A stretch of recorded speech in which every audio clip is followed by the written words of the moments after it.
aqui de casa. Começou.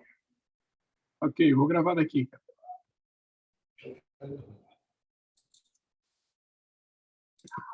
Pode apresentar aí.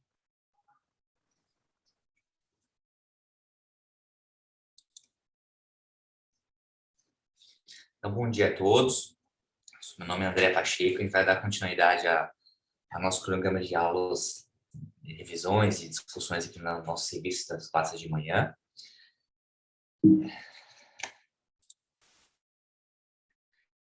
Então, o assunto que eu trouxe hoje é recentemente agora no Journal Racismo Journal sobre a Filomena.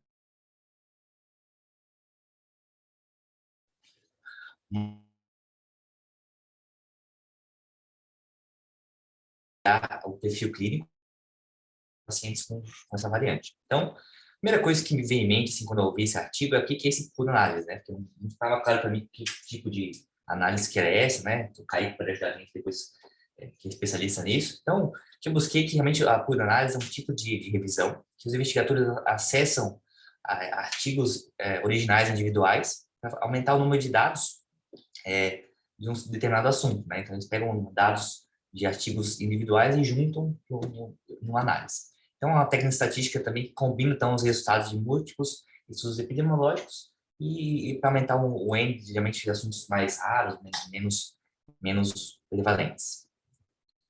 Então,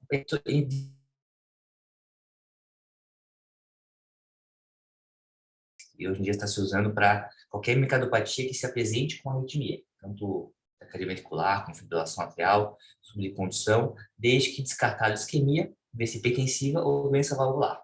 Então, no espectro da cardiopatia ritmogênica, o clássico, o principal protótipo é a cardiopatia ritmogênica do ventrículo direito, que é a mais estudada, mais antiga, relacionada aqui aos esmossomos, discos intercalados, só que cada vez mais com o início com o uso da ressonância, o aumento das técnicas de imagem, tem verificado que cada vez mais não é só o ventrículo direito, também essa doença afeta também o ventrículo esquerdo, né? Então, hoje em dia é um espectro do ventrículo direito, biventricular e do ventrículo esquerdo.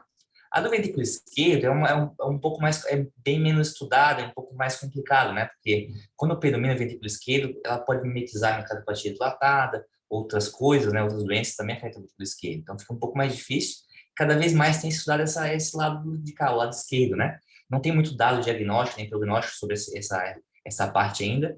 Os critérios de fazer a clínica do VERI não incluem, né? Essa imagem do ventrículo esquerdo, não incluem essa nova esses achados, principalmente do ventrículo esquerdo, e preocupa também porque a gente sabe que nesse tipo de doença, muitas vezes as arritmias ventriculares e a morte súbita precedem alterações de imagem, né? Então, às vezes, o paciente tem morte súbita sem mesmo manifestar uma doença de imagem ativa. Então, né, nessa ênfase no ventrículo esquerdo, uma série de genes têm sido implicados, né? Nesse predomínio do ventrículo esquerdo, genes filamina, vários genes aqui que a gente vem cada vez estudando mais, e a filamina C é um deles, né?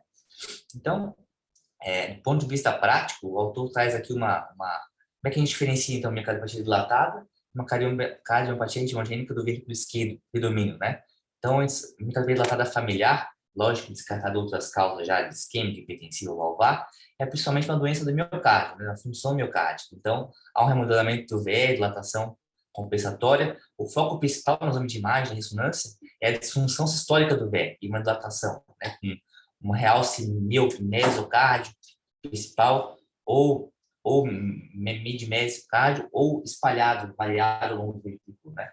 E o principal achado eletrocardiográfico do bloqueio de ramo esquerdo mural, principalmente septal. Diferente da miocardiopatia ritmogênica do VE, principalmente, que essa sim é uma doença geneticamente determinada, que é uma substituição do miocárdio com tecido fibroso. Então, a caracterização e imagem disso é uma hipocinesia, mas com VE não dilatado. É um VE não dilatado e fibrótico, né? Então, é uma disfunção do VE leve, ou não há uma dilatação do VE leve, ou não há dilatação. Se caracteriza por um realce mais subepicárdico, né? E afetando múltiplos segmentos, principalmente infralateral. Do ponto de vista do eletro, ao invés de bloqueio de ramo esquerdo, predomina mais inversão de onda T e baixa voltagem do PNS, diferente do plasma, que é uma hipertrofia principalmente. E as TVs realmente vem mais de cicatriz subepicárdica e infralateral. Então, esse artigo, então, a filamina C é uma proteína que é largamente expressa, especialmente em tecido músculo esquelético, células miocárdicas também, tem uma série de funções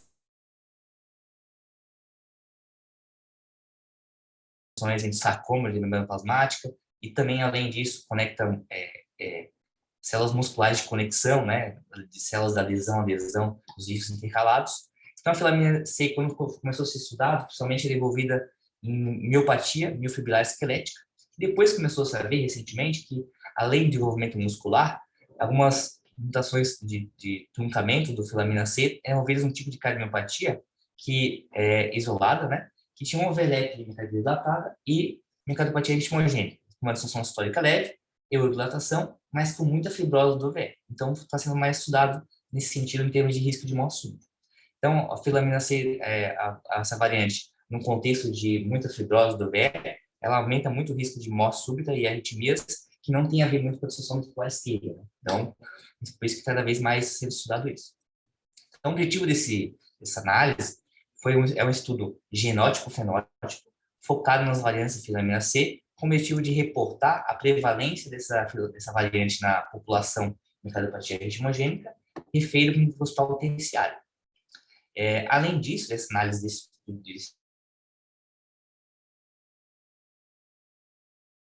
da literatura, de relatos de filamina C associados com micropatia ritmogênica e dilatada, esses dois fenótipos, com o objetivo de caracterizar, em uma amostra maior, o fenótipo arrítmico, desfechos, né, seja arrítmicos, e maior súbito nessa população dessas variantes. Então, é um estudo então, observacional, centro único, retrospectivo, do grupo lá da Itália, da Universidade de Pádua, né, no centro de genética daquele hospital. Então, o que ele fez? Ele pegou todos os casos consecutivos de casos índice, né, que tem a cardiopatia ritmogênica daquele serviço, e aqueles que tiveram os genes para cardiopatia ritmogênica negativos. Naquele grupo de cardiopatia ritmogênica definidos no fenótipo, aqueles que eram negativos para a genética, ele testou também para a filamina C. A filamina C geralmente não estava no painel inicial, deu negativo no painel comum, e nesse grupo ele fez a filamina C. Aqueles que têm ritmogênica de outro gene, não foi incluído, só aqueles que não deram negativo mesmo. Então, pacientes, então, referidos para o hospital terciário, entre 2011 e 2021, todos tinham um critério definido, borderline, ou possível para implementação ritmogênica, de acordo com os critérios padrão da Task Force 2010, tá? da cardiopatia ritmogênica. E diferente nesse grupo é que eles reclassificaram também o diagnóstico da ritmogênica de acordo com os critérios de 2020 de Pádua, que é um critério do grupo deles que eles foram publicados em 2020, que está sendo mais usado.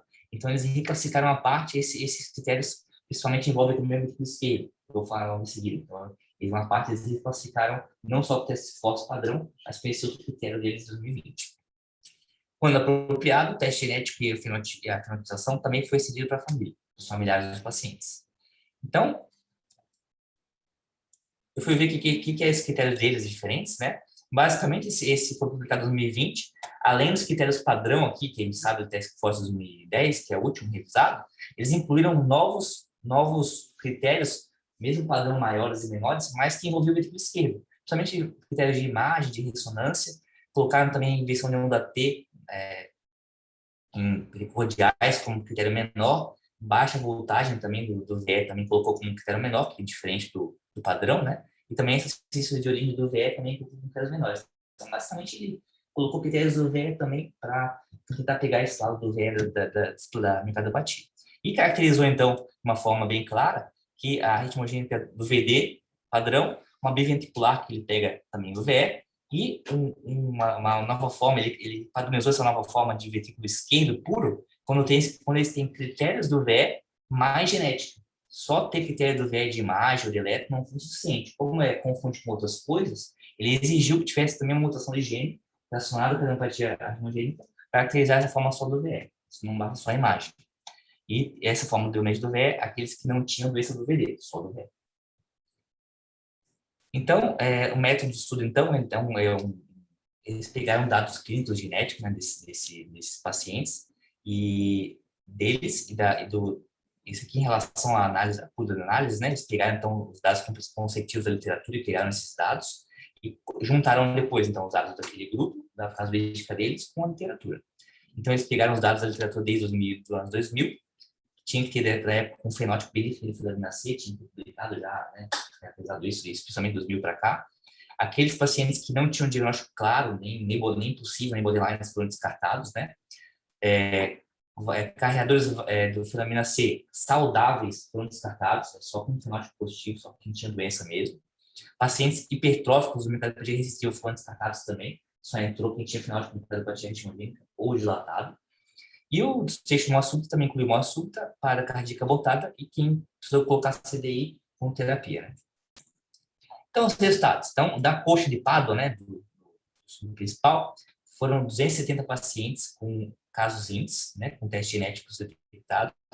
Desses 270, que na investigação inicial foi genética negativa, desses, 12 apresentaram filamina C, 4,4%. Né? Então, essa foi a amostra de Pádua, que diz aqui se dos pacientes as avaliações que eles tiveram. Vejam vocês que 7 eram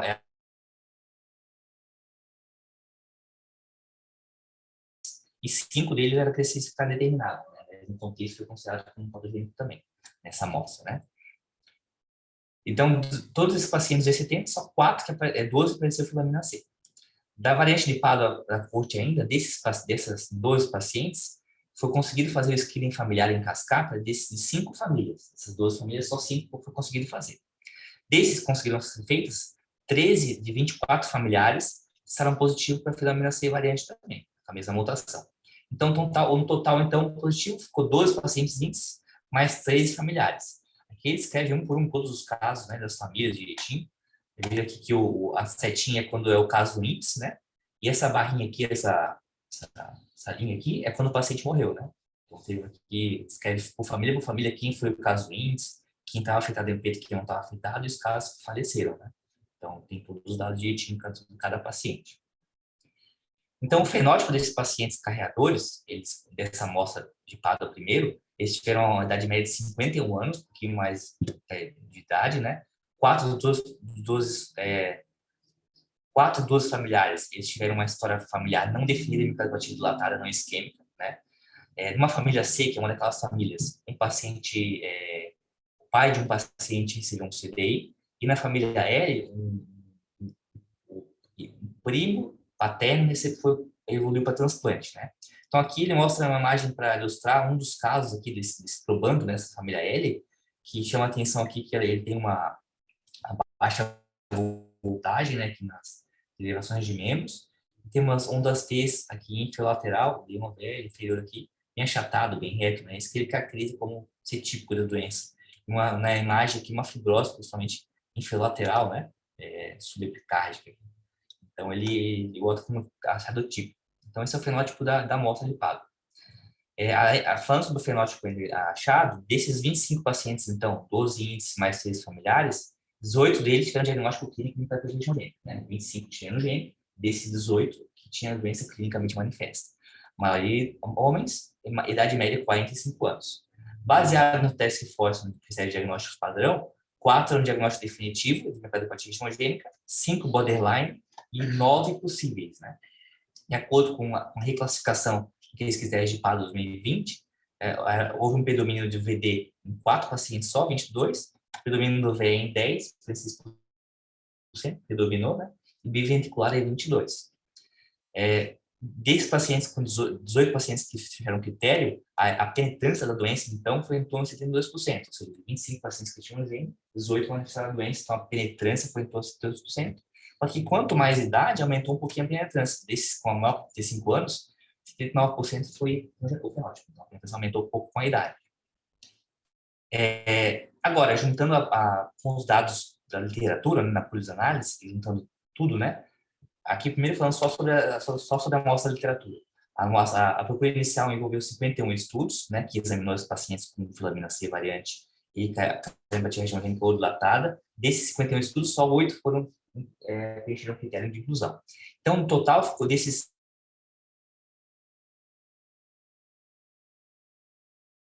de doença mesmo, desses 127 tranquilos, tinham um fenótipo positivo, né?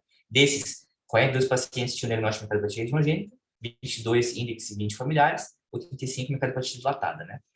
E desses com cardiopatia ritmogênica, o diagnóstico foi definitivo em 11, borderline 6 e possível em 25. E o critério do fenótipo ventrículo esquerdo dominante em 28, 67%. Então, aqui, então, os dados demográficos, agora somando tudo, então, né? 18 de Pádua, mais 127 da literatura. Então, a tabela a idade média, então, maior que 35 anos, a maior parte foi, 70%, maior que 35 anos, probando 56, que chamou atenção aqui, então, de como que esses pacientes com esse variante são, né, clinicamente, foi que ele predominou uma baixa voltagem nas derivações de membros, né? Então, 37% tem essa baixa voltagem. Uma onda T invertida em 24%, né? Independente de qual a apresentação aqui da amostra, mas, de maneira geral, quem tinha essa variante, 24% tinha inversão de onda T em fio lateral. Boa, a maioria tem arritmia, né? Ventriculares aqui, tentadas ou não. Envolvimento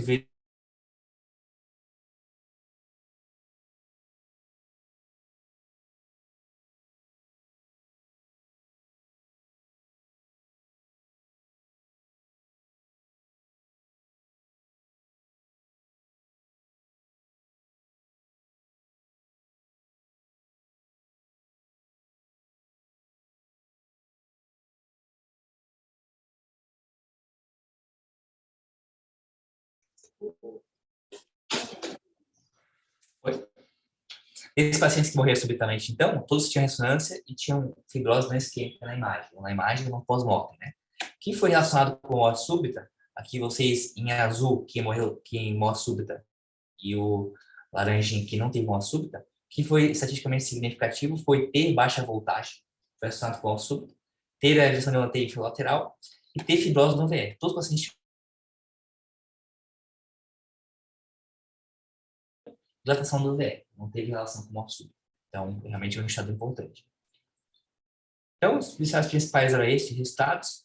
Discussão, então, os principais resultados desse estudo em conclusão, né, que as variantes da filamina C novas foram detectadas em torno de 4% dos pacientes com microbiologia ritmogênica que inicialmente não tinham diagnóstico genético, e foi associado com um diagnóstico um pouco mais tardio, pacientes com maior de 40 anos, não tão jovens. A mais comum apresentação dessa variante foi predomínio do ventrículo esquerdo, identificado em quase mais da metade dos pacientes, mas também uma boa parte também tinha um ventrículo direito. O fenótipo clínico principal foi ter baixa voltagem nas derivações de membros e ter uma ter investida na lateral e arritmias ventriculares complexas e ter muita fibrose, fibrose não sistêmica, extensa, né, na ressonância e na análise pós-morte. Os fatores de risco associados com a consulta foram adeptos em fio lateral no T, ter fibrose no VE bastante, mas ter dilatação do VE ou histórica não se relacionou com o morte súbita. Então, na discussão ele traz lá que realmente a filamina C deve estar sempre ser pesquisada no painel de microbiologia. A gente sempre pensar nisso, né, principalmente quando predomina no VE, a doença, ou quando tem um predomínio no VE que não fica claro, não se tem diagnóstico claro se é arritmia ou não, né, a doença. Houve uma penetrância de torno de 70%, mas a penetrância aumentou um pouquinho mais com a idade, então diferente da cardiopatia ritmogênica clássica, desmossômica, né, que é mais jovens, né, então o sujeito tem um diagnóstico, um follow-up da família mais longo, em contraste com recentes estudos, aquele padrão de anel, né, na fibrose, que é um circunferencial no real tardio do VE, no aparelho livre no septo não, foi muito raro, só 2 dos 11 pacientes tinham aquele padrão anel ring que a gente viu, né, previamente, e essa variação de fenótipo observado me sugere que essa filamina C tem muita variabilidade clínica, né? Então ela pode se apresentar realmente de qualquer forma, assim, fenótipo. Ainda, limitações de estudo, realmente tinha um N pequeno, né? Muitas variantes iniciantes também, ele relaciona com muita heterogeneidade de genética, que esse é um gene difícil de se uniformizar, que tem muitas formas diferentes. Ele encara como ter um N muito pequeno para ele conseguir definir melhor a variação fenótipa de acordo com família. Ele se considera que o N é muito pequeno para tomar mais conclusões assim, de qual tipo de apresentação de acordo com a família vai ter. Então, só para reforçar aqui que do ponto de vista clínico, né, já se indica, né, já tem essa indicação nessa diretriz 2019, desse pacientes com microbiologia ritmogênica, de quando tem um variante filamina C, a ritmogênica, fração abaixo de 45%, já se indica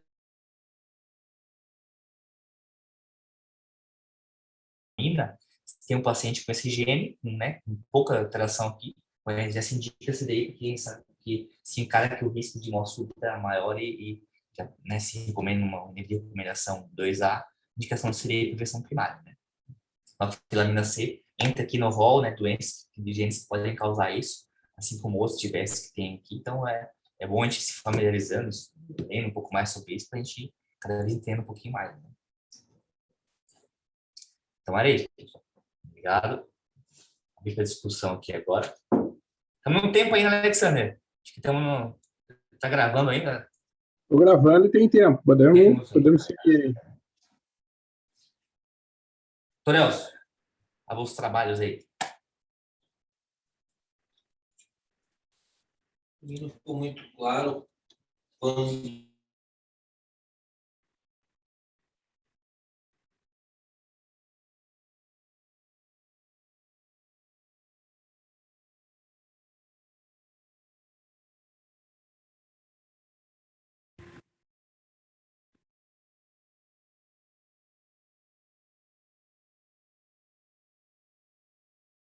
o diagnóstico clínico da cardiomiopatia congênita.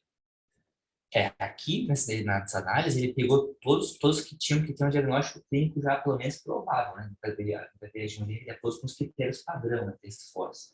E aí, esses pacientes que foram testados para esse gene. Então, tinha que ter um diagnóstico, pelo menos presumido de cardiopatia ritmogênica, né? No PG, assim, os critérios normais.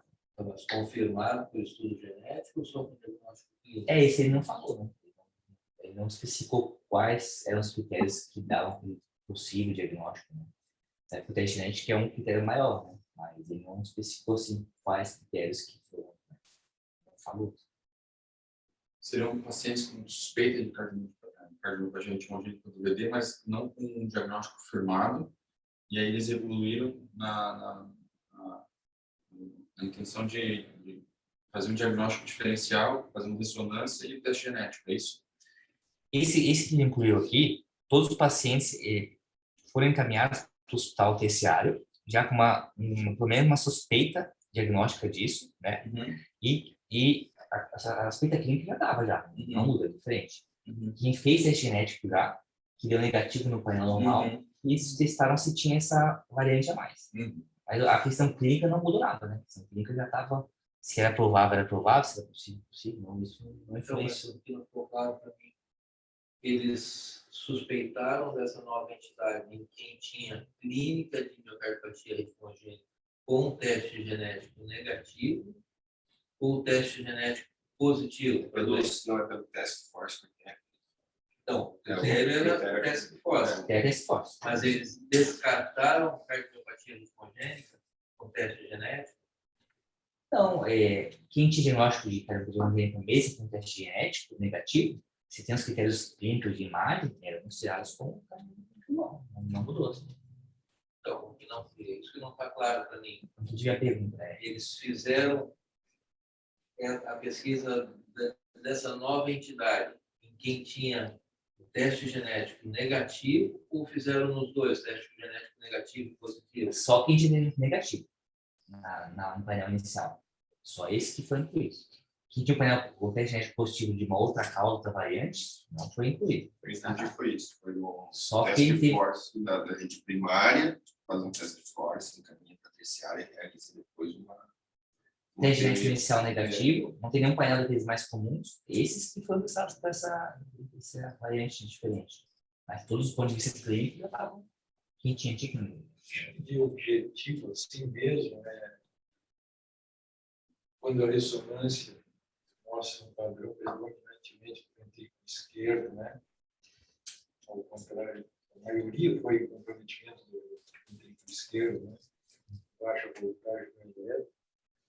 Eu acho que já é uma forte suspeita para que isso aí seja testado. Perfeito, acho isso mesmo, que quando pelo menos a pesquisa fica mais confusa o diagnóstico, fica não tão claro, né? Se tem muita fibrose e do VE, então essas variantes menos comuns e outros tem que precisa usar mais. Achei. Essa variante, esse teste genético já está incluso no nosso protocolo de pesquisas genéticas atual aqui que a gente faz, Tem nos painéis, nosso painel. tem tanto o Sadium quanto e todos os padrões incluem, né?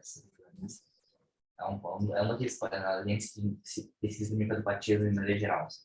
Então, todos esses daqui já pesquisam uma lista de um monte de. Todos esses já.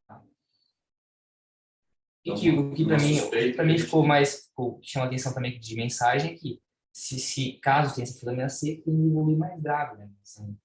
Será que isso seria um critério para, por exemplo, selecionar pacientes para prevenção primária?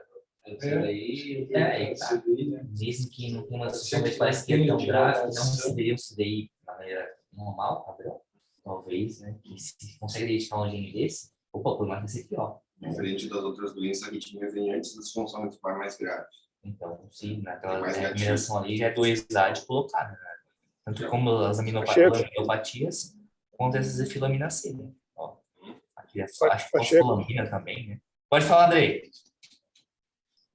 A pergunta que eu faço é a seguinte: existe algum dado sobre paciente com mutação de filamina C sem genótipo, sem fenótipo? Morte súbita no portador sem fenótipo? Porque eles só estudaram quem tinha.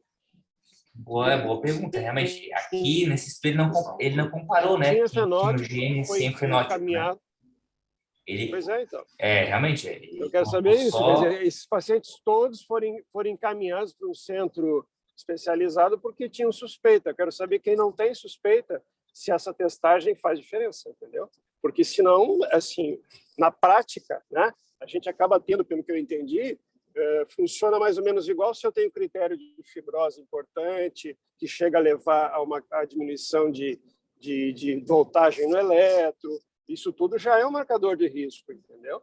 Então, se a filamina C tem mais isso, mas tendo isso, dá na mesma. Então, eu não sei se isso acrescenta tanto assim, se a gente já tem tanto critério de risco no fenótipo propriamente dito.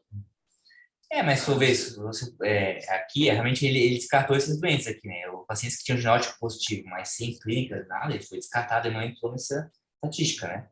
Mas, se você for ver, né, só se ter, eu não ter onda ter invertida, ter, que deu Forças para frente, tem invertido. ter baixa voltagem sozinho, sem disfunção do VE, hoje em dia não se indica CDI, né? É um risco, mas a conduta não muda. Mas porque os guidelines não estão atualizados, né? Hoje em dia a gente sabe que a fibrose é um marcador importante, né? Ele só não está no guideline ainda, mas já devia estar há muito tempo. Então, o que eu quero dizer é que tem marcador clínico de sobra nesses pacientes, suficiente para você definir como alto risco, independentemente da testagem positiva. Realmente. Mas esses critérios que a gente considera como marcadores de gravidade, na verdade, elas são opiniões do especialista, mas elas não têm subsídio de diretriz para escolher o doente que vai receber ou não. A gente tem a impressão, se você conversa com todo mundo, isso é sinal de gravidade, em princípio, a gente acaba usando na zona cinza para decidir quem recebe ou quem não recebe. Mas, a rigor, a diretriz não considera isso ainda como critério diferencial.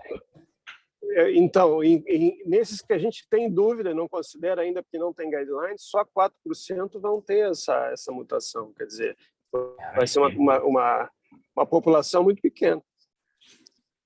O que eu acho que talvez isso tenha a ver lá com a minha dúvida inicial é por que não testaram também naqueles que têm a mutação para cardiopatia arritmogênica. Porque se eu não tenho como controle, eu só estou testando em quem deu teste genética negativa, mas será que ela também não é prevalente lá no outro grupo que tem genética positiva para de cardiopatia arritmogênica? Eu acho que isso é um balaio de gato. Essa área tudo é meio que está começando a se estudar agora também, né? Então, tem muita gente também que não sabe se tem a ver mesmo com a doença ou não, né? Se na dúvida se tem relação clínica ou não, que tipo, aqui chamou a atenção minha aqui também, vários pacientes tiveram genes certificados indeterminados. Então, a rigor não se relaciona com a doença, né? No contexto, ele se considerou. Então, não sabe muito bem, tem muito gene que aparece lá, assim, indeterminado, mas será que tem a ver com o doente ou não? Não tem claro isso às vezes, né? Não sabe ainda. Né? Então, realmente que vai crescer, tem que né? Evoluir.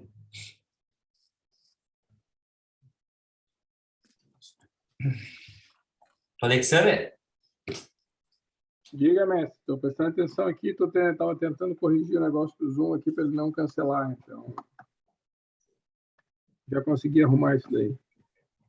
Cara, eu achei interessante, eu estava prestando atenção mais no começo, agora eu vi a discussão, mas eu gostei daquela tabela em que eles começam a diferenciar as cardiomiopatias arritmogênicas do ventrículo direito, as de ambos os ventrículos de ventrículo esquerdo.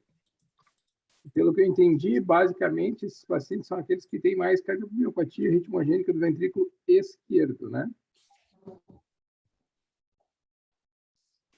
Eu acho que a gente vai começar a se deparar, não muito frequente com esse gene específico, porque esse gene parece ser mais raro, né? Tanto que ele não entrava naquela avaliação inicial dos caras e começou a fazer parte dos casos em que eles não fechavam o diagnóstico de outra coisa. Como o Andrei falou, talvez tenha mais casos disso. Mas a gente tem que começar a entender, uma vez em que o cara ganha um rótulo de que ele tem uma alteração genética X, qual vai ser o curso dessa alteração genética que ele tem. Eu acho que esse artigo mostra que quem tem alteração desse gene, ele tem um prognóstico bem pior que aqueles, pelo menos do que de outros genes, ou de que aqueles que vêm com os genes até agora conhecido negativo, né? Então, ali podemos já se preparar para quando a fração de ejeção cair abaixo de 45, já se preparar para aumentar o risco e talvez para fazer prevenção primária em todo mundo. E realmente as ressonâncias parecem ser com mais fibrose, com mais realce tardio, né? Nesses casos que tem filamina presente. Aí. Eu acho que a partir de agora a gente começa a entender mais algumas doenças em que a gente botava tudo num saco só e dizia que era tudo parecido, né? Era tudo a mesma coisa. Eu acho que foi essas coisas que eu consegui tirar de conclusão. Eu não sei se alguma coisa eu perdi no final da discussão, mas eu acho que tem algumas características de ressonância, características eletrocardiográficas que são um pouco mais peculiares dessa doença, né? Desse gene. Mas a pergunta do Elcio, eu acho que é isso. Quando que a gente deve pedir isso? Mas, para nós que temos um painel pronto ali, uma vez em que a gente tem diagnóstico de miocardiopatia arritmogênica do ventrículo esquerdo, sem uma causa aparente, a gente deveria começar a pensar em pedir esse teste genético.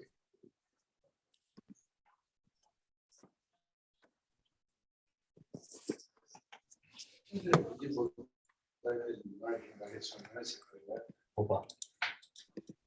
aqueles 19 pacientes que tiveram desfecho ruim tinha esse padrão aí.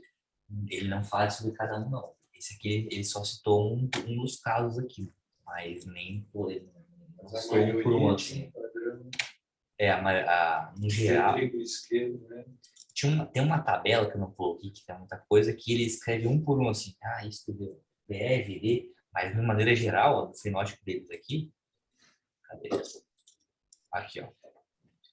O do VD dominante 22, do VE em 10, do venticular em 22, e 56% ventrículo esquerdo. isso aí, dominante, né? E dominante. E como te falaste no início, esses pacientes talvez não tenham uma dilatação muito grande, nem uma fração de ejeção muito reduzida. Realmente, ó. Será que nós Sumando aqui, ó.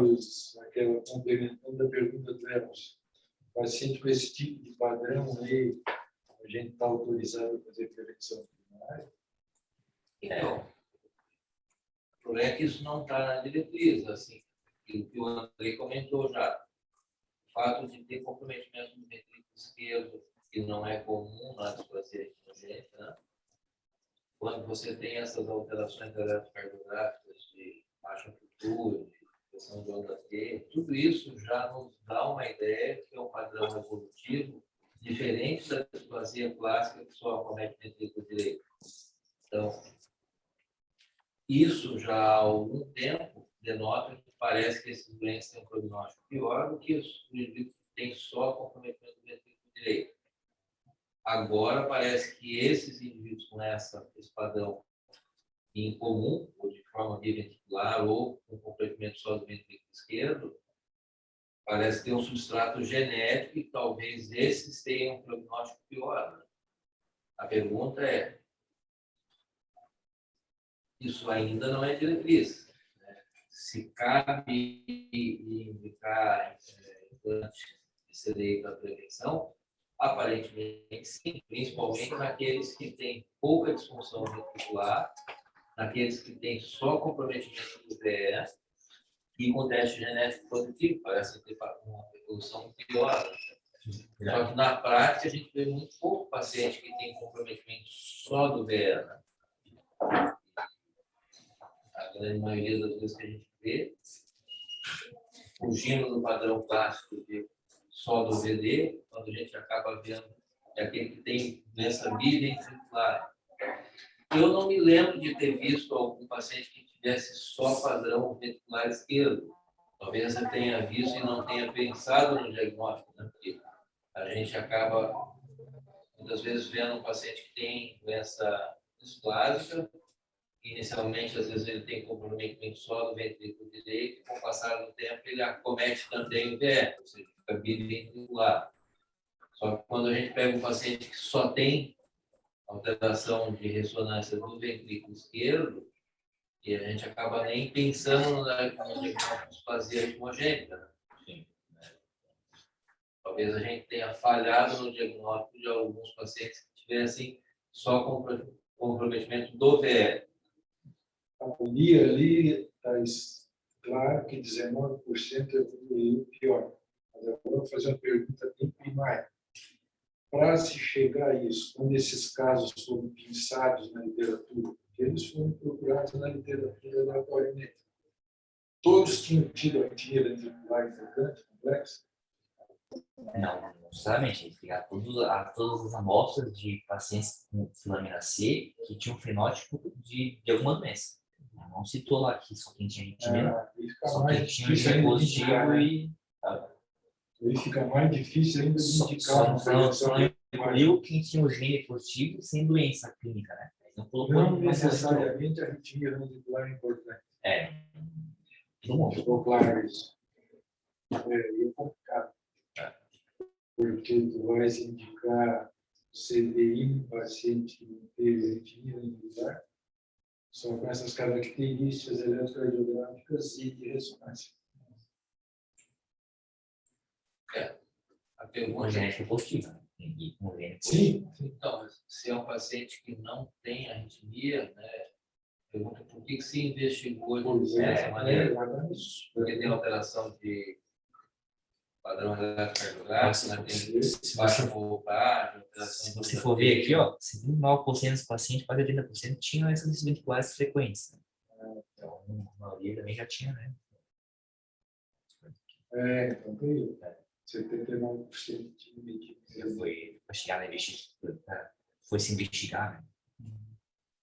A gente não sabe na população geral quem que é portador sem fenótipo dessa variante. Tem ideia? De comparar a população de... A população geral que não foi procurar o serviço por conta de sintoma ou de achado, qual que é a prevalência dessa mutação?